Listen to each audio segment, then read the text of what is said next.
നമ്മുടെ നാട് നേരിടുന്ന രണ്ട് ദുരന്തങ്ങൾ ഏതൊക്കെയാണെന്നറിയാവോ? ഒന്ന് സൈബർ അഡിഷൻ, രണ്ടാമത്താണ് ലഹരിയുടെ അഡിഷൻ. ഈ രണ്ടാണ് നമ്മുടെ നാടിനെയും നമ്മുടെ മക്കളെയും നമ്മുടെ പ്രായമായവരെയും നശിപ്പിക്കുന്നത്.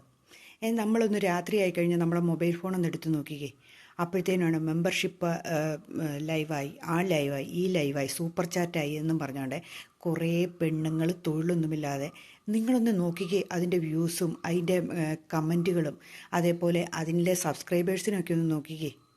നല്ല വീഡിയോകൾ ഇടുന്ന ഒരു മനുഷ്യന് ഒരു വ്യൂസും കിട്ടാതെ ഒരു ലൈക്കും കിട്ടാതെ ഇരിക്കുന്ന സമയത്ത് അവരെ സപ്പോർട്ട് ചെയ്യുന്നവരേ ഉള്ളൂ. അതിൻ്റെ ഇടയിൽ കമൻറ്റുകൾ വായിച്ചാൽ നമ്മൾ ചമ്മിപ്പോവും. ആ പെണ്ണുങ്ങളിരുന്ന് പറയുന്ന കേട്ടാലോ, അതങ്ങനെ, അത് ഈ കൊച്ചു കുട്ടികൾ തൊട്ട് ഒരുമാതിരി പ്രായമായവർ വരെ കണ്ടുകൊണ്ടിരിക്കുന്ന ഒരു മേളമാണത്. ഒന്നല്ലേ, അത് നിങ്ങൾ ശ്രദ്ധിച്ചിട്ടുള്ളതല്ലേ? അതാണ് ഒരെണ്ണം, അതാണ് നമ്മുടെ മക്കളെയും ചീത്തയാക്കുന്നത്. പിന്നെ ലഹരിയുടെ അടിമ, നമുക്ക് കൊച്ചു കുട്ടികൾക്ക് പോലും മിഠായിൽ കൂടെയും, നമ്മളൊന്ന് ഓർത്ത് വയ്ക്കുക, ഇപ്പം വലിക്കുന്ന എഴുതുന്ന പെൻസിൽ പോലും ഉണ്ടെന്ന് പറയുന്നത് ആ രീതിയിലേക്ക് ആ ലഹരിയുടെ ഉപയോഗം. എന്തും പുറത്തുനിന്ന് ഒരു സാധനം മേടിച്ച് കഴിക്കാൻ നമ്മുടെ മക്കൾക്ക് സാധിക്കുന്നുണ്ടോ? നമ്മൾ അടിമയായി പോവുകയാണ് നമ്മുടെ മക്കളും കൂടെ. അപ്പോൾ അങ്ങനെ അഡിക്റ്റ് ആകാണ്ടിരിക്കാൻ നമ്മൾ ഒരു പരിധിവരെ നമുക്ക് സൂക്ഷിച്ചു വയ്ക്കാൻ സാധിക്കുള്ളൂ. അവനവൻ സ്വയം തീരുമാനിക്കണം, ഇല്ലേ?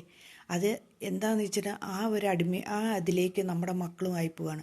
അപ്പോൾ പരമാവധി നമ്മൾ ശ്രദ്ധിക്കുക, നമ്മളോട് പറഞ്ഞു കൊടുക്കുക, ഇതൊന്നുമല്ല ജീവിതം എന്ന് പറഞ്ഞു കൊടുക്കുക. അല്ലാതെ എന്താ ചെയ്യുന്നത്? ശരിയാണോ? നിങ്ങളൊന്ന് ചിന്തിച്ച് നോക്കിയേ. ഇതിനെയൊക്കെ നിയന്ത്രിക്കേണ്ടത് നമ്മളാണോ ശരിക്കും? ഇതിനെയൊക്കെ നിയന്ത്രിക്കണ ഗവൺമെൻറ്റുകൾ ഏർപ്പെടണം, സാമൂഹ്യ പ്രവർത്തകർ ഏർപ്പെടണം, രാഷ്ട്രീയക്കാർ ഏർപ്പെടണം, സന്നദ്ധ സംഘടനകൾ ഏർപ്പെടണം. അങ്ങനെ ഓരോരുത്തരും, ഓരോ ജനങ്ങളും ഇതിനു വേണ്ടി ഇറങ്ങി പുറപ്പെട്ടാൽ ഇതിനെ നിയന്ത്രിക്കാൻ പറ്റും. ഈ ഉള്ള സൈബർ അഡിക്ഷനും അല്ലെങ്കിൽ ലഹരി അഡിക്ഷനും ഒക്കെ നിയന്ത്രിക്കാൻ സാധിക്കുള്ളൂ. അല്ലാതെ ഇതിനൊന്നും ഒരു നിയന്ത്രണം ഉണ്ടാകുമെന്ന് എനിക്ക് തോന്നുന്നില്ല കേട്ടോ.